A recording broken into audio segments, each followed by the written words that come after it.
Olá, hoje no nosso Justiças Claras aqui da BH News, nós vamos entrevistar o procurador Ivan Cunha. Doutor Ivan, ele é o presidente da Associação dos Procuradores do Estado aqui de Minas Gerais. Doutor Ivan, é um prazer tê-lo aqui com a gente. Prazer é meu. Doutor Ivan, eu queria começar com a entrevista perguntando para o senhor o seguinte: como é que é a diferença, o concurso, a carreira do procurador do Estado? O que ele faz efetivamente? Cristiano, o procurador do Estado, né, muitas vezes as pessoas confundem com o Ministério Público. Exatamente. Sim, né? Mas é importante a gente traçar bem essa diferença. A Constituição Federal, ela traz ali o Poder Judiciário como um dos poderes da República, né? Logo após, ele fala um pouco das funções essenciais da Justiça, né? Que funções são essas? Funções que são essenciais, que são necessárias, obrigatórias para a Justiça funcionar, para ser efetivada, né? Para o Poder Judiciário efetivar a prestação jurisdicional. Ali a Constituição traz o Ministério Público, né, que faz a advocacia da sociedade, né, que defende os interesses difusos, coletivos, né, questões ambientais, por exemplo. Ali traz a Defensoria Pública, que faz a advocacia, a defesa dos hipossuficientes, pessoas carentes, que não têm condição de ter um acesso à justiça. E traz a Advocacia Pública. A Advocacia Pública é que faz a defesa dos entes federados, né? Os procuradores do Estado, eles representam judicial e extrajudicialmente e fazem a consultoria jurídica da União, dos Estados, Distrito Federal. Sim. E dos municípios também, que apesar de não estarem previstos na Constituição, também alguns municípios têm procuradoria. Então, a Advocacia Pública, a função principal é essa, fazer a representação judicial e extrajudicial dos entes federados e também a consultoria jurídica desses entes. Tanto a administração direta quanto indireta. Por exemplo, no nosso caso aqui de Minas Gerais, o IPSENG é uma autarquia, né? Mas ele é representado pelos procuradores do Estado. Como é que é o ingresso na carreira? Cristiano, o ingresso na carreira, ele se dá da seguinte forma. Você tem que se formar em Direito, né? E após se formar em Direito, fazer o exame de ordem. Após 3 anos de atividade jurídica, aqui no caso do Estado de Minas Gerais, você precisa dos 3 anos de atividade jurídica, você pode tomar posse como procurador do Estado mediante concurso público, né? Assim como na magistratura, assim como no Ministério Público, o procurador do Estado presta um concurso público com fase objetiva, né, questões de múltipla escolha, uma fase subjetiva, questões dissertativas, um exame oral, né? Perfeito. Aí, após todas essas fases, né, são 5 fases, né, tem a fase de títulos também, o profissional, se aprovado em todas essas fases, está apto para exercer as funções de procurador do Estado. Me conta uma coisa, presidente.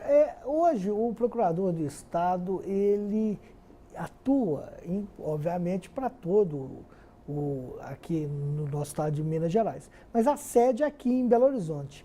Tem outras sedes em outras cidades? Sim. Aqui, no caso de Minas Gerais, a procuradoria ela é interiorizada, praticamente toda. Nós temos nossa sede aqui em Belo Horizonte, mas também estamos na cidade administrativa, exercendo a consultoria jurídica, né, para ficar só em Belo Horizonte. Claro. Estamos na cidade administrativa, estamos no DR, estamos no IPSENG, estamos em todos os órgãos do Estado, praticamente. Estamos em Contagem, estamos em Sete Lagoas, em Pouso Alegre, Montes Claros, Governador Valadares, Uberaba, Uberlândia, Patos de Minas, Pouso Alegre, ou seja, praticamente o estado todo de Minas Gerais, que é um estado grande, maior que a França. Exatamente. Né?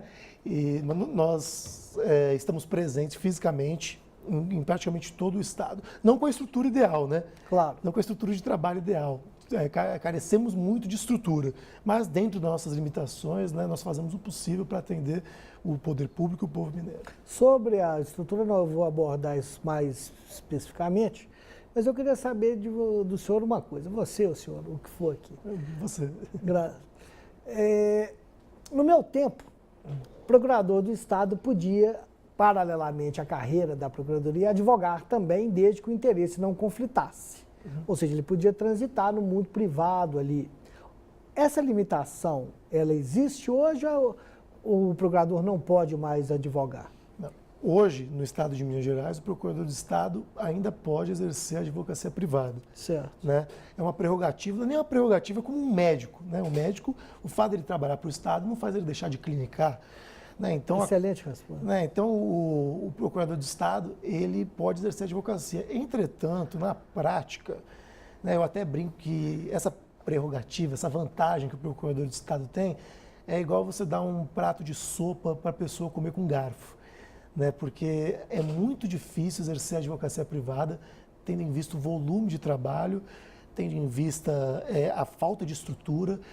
Então, assim, grande parte da carreira, mais de 2/3 da carreira, praticamente todo mundo exerce apenas a função de procurador do Estado, não tem tempo de advogar. Quando tem sábado, domingo, feriado, de madrugada. Ou causa de família, coisa pequena. Sim, é só quando a pessoa tem necessidade mesmo, ou então já tem uma banca mais consolidada, né? Uhum.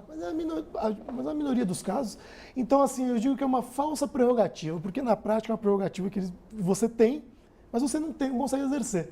Então, mas aqui no estado de Minas Gerais, você pode sim exercer a advocacia privada. Perfeito. Deixa eu te perguntar uma outra coisa. O volume de processo é muito grande? É grande e crescente, né? Desde a advocacia pública existe já, né, há muito tempo, mas desde a Constituição de 88, né, quando a Constituição Cidadã deu vários direitos para o cidadão, acabou que o acesso ao judiciário aumentou, as demandas aumentaram e o poder público, né, o principal demandante do poder judiciário, né? Sim. Hoje no Brasil, 52% dos processos no Poder Judiciário tem como demandante, ou no polo ativo ou no polo passivo, né, o poder público. Então, isso é uma ressonância também no nosso trabalho, porque claro.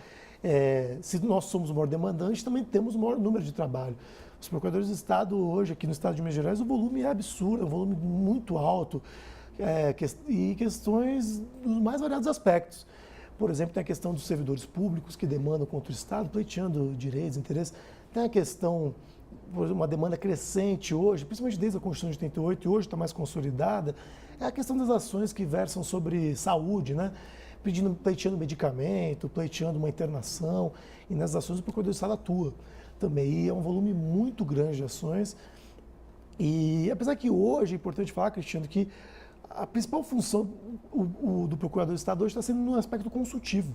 Né? É mesmo? No consultivo, dentro das secretarias, né? Viabilizando política pública. Né? Por exemplo, uma secretaria que queira construir, uma secretaria de saúde quer construir um hospital. Né? Então, o Procurador do Estado ele viabiliza aquela política pública, ele viabiliza a licitação, ele dá o meio jurídico para o gestor chegar naquele fim. Isso, só para terminar esse bloco, isso existia antes ou é uma tendência agora de um zelo maior que o Estado está tendo em relação aos projetos? Vamos colocar aqui assim que ele implanta. Cristiano, não existia, não era da cultura, mas a Associação dos Procuradores do Estado, né, entende esse trabalho como essencial e é uma bandeira nossa. E é um trabalho que a Constituição determina, né, que deva ser feito. Em muitos estados é um trabalho consolidado. Por exemplo, PGE São Paulo, Procuradoria de São Paulo, Procuradoria do Rio de Janeiro. Não existe secretaria sem procurador. Né? Aqui em Minas Gerais, infelizmente, ainda existe, por exemplo, a Secretaria de Transportes, que é uma secretaria importantíssima, com licitações vultuosas, né, de estradas. Ela não possui procurador de Estado, o que é muito prejudicial para o povo mineiro, né? Porque você não tem um profissional independente fazendo análise técnica de uma licitação, por exemplo. Eu vou te interromper, porque nós chegamos ao final desse primeiro bloco, mas eu quero abordar esse assunto no próximo segmento. Nós voltamos daqui a um minutinho.